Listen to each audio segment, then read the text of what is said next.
Section 1. The first signal. If your stomach is full, then why does your brain keep asking for more food? That question alone reveals the truth: hunger does not begin in your stomach. Most people think hunger is a simple equation. Empty stomach equals hunger. Full stomach equals no hunger. But the human body is more theatrical than that. Hunger is not a basic alert. It is a coordinated message sent through a communication system that includes your stomach, your brain, your gut, your hormones, and your emotions. They all cast their votes, and sometimes those votes contradict each other.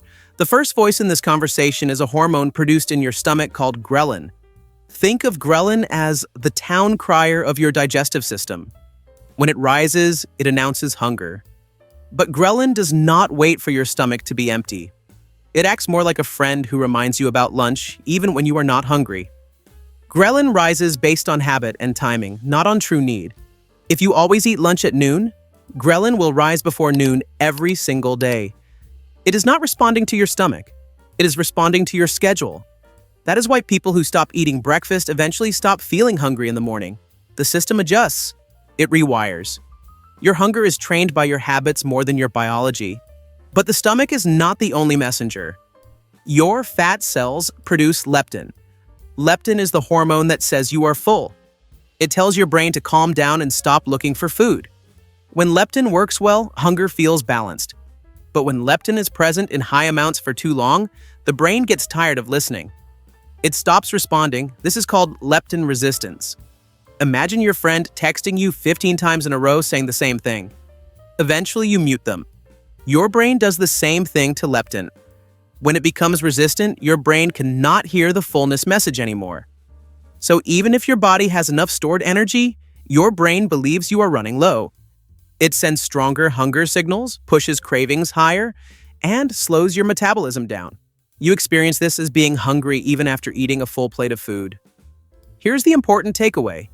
Your hunger often reflects habit, timing, confusion in your signaling system, or miscommunication between hormones rather than a true lack of food. Once you understand that, you stop blaming yourself for being hungry and start understanding your body. But this is only the first layer. Hunger becomes even more confusing when the reward system steps in.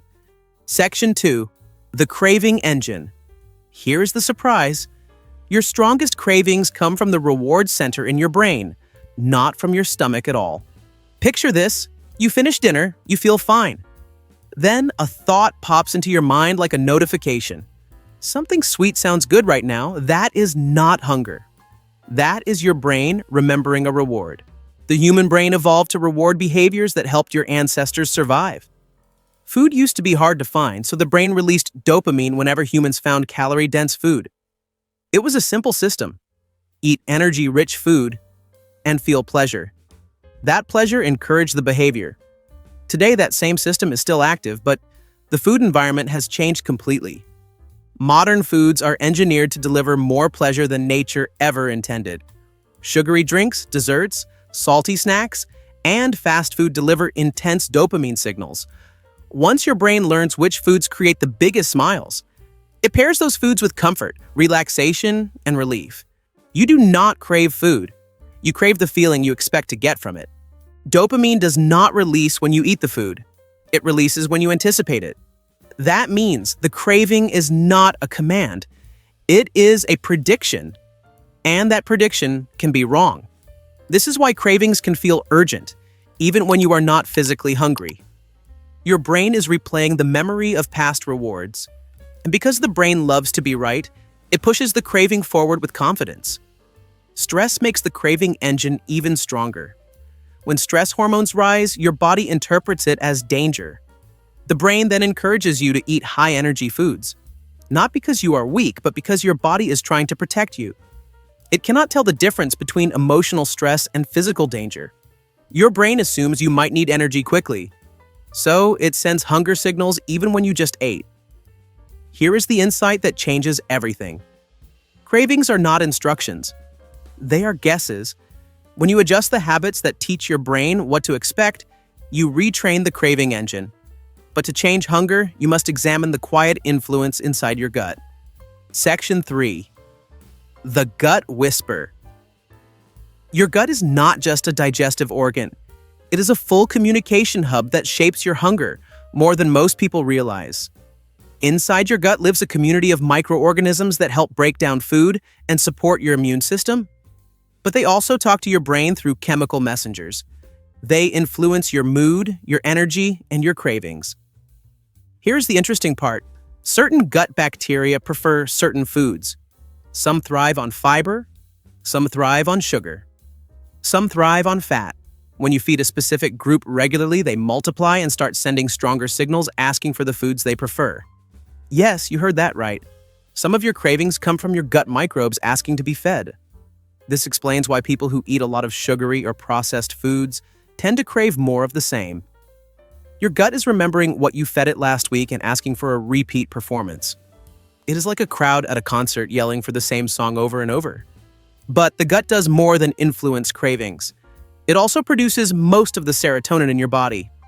Serotonin supports a balanced mood and helps regulate appetite. When your gut microbiome is healthy, serotonin messaging is smooth. When it is out of balance, hunger signals can feel louder and more urgent. Sleep affects this system too. When you do not sleep well, your gut becomes overactive. It sends more hunger messages than necessary. That is why tired people often crave fast energy foods. Your gut is trying to compensate. Hydration also influences this system. Dehydration can feel almost identical to hunger because low fluids cause the gut to signal discomfort. Many people mistake thirst for hunger simply because both messages feel similar. The good news, your gut recalibrates quickly. A few weeks of steady meals, fiber, and hydration can dramatically reduce hunger and stop unnecessary food signals. But we still need to uncover the ancient part of your hunger, the survival system. Section 4. The survival switch.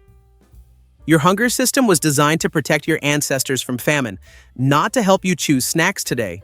For most of human history, food was unpredictable. Sometimes there was plenty. Sometimes there was almost nothing. Your body developed a survival switch to help you through those unpredictable times. When everything feels safe, hunger stays reasonable. When the body senses chaos or uncertainty, hunger intensifies to prepare you for danger. This switch still works today even though your environment has changed. When you skip meals or go long hours without eating, your body sees that as a sign of scarcity. The survival switch turns on. Hunger increases.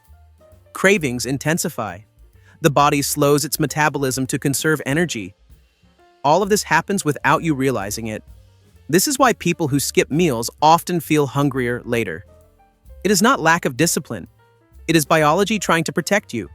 Stress also activates the survival switch. Your brain cannot tell the difference between emotional stress and physical danger. So even if the stress comes from your job or your inbox, the body reacts the same way it would if you had no food. The urge to eat grows stronger because your brain wants to make sure you have energy stored. Another trigger is rapid weight loss.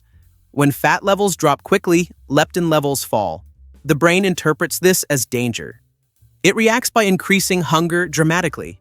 This is why extreme dieting almost always leads to rebound eating. It is not a failure, it is a survival reflex. But the best part is simple. The survival switch can be turned off. When your routines become predictable, your hunger calms down. Your body relaxes and stops sending emergency hunger alerts. But hunger is still not finished. There is one more part to understand. The negotiation inside your mind. Section 5. The internal negotiation. Hunger is not a single voice. It is a meeting with too many speakers and no one waiting their turn. Inside your mind, a negotiation happens every time you feel hunger. Your gut sends signals. Your brain sends signals. Your emotions send signals. The reward center throws in its opinion. The survival switch adds its own message. All of these signals reach the hypothalamus, the part of your brain that makes the final decision. Some days the gut speaks the loudest. Some days the reward system takes over. Some days stress storms into the meeting and grabs the microphone. This is why hunger can feel different day to day. You are not imagining it. The negotiation truly changes. Environment influences the negotiation too. Seeing food, smelling food, even hearing someone talk about food can trigger hunger signals. Your brain is constantly watching and learning from what is around you. But the strongest influence on this negotiation is predictability. When your routines are steady, your hunger signals stay organized. When they are unpredictable, your signals overlap and conflict. The solution is not restriction, it is consistency. When your habits become predictable, your hunger system becomes calmer and easier to manage. You gain control not by fighting your biology, but by guiding it.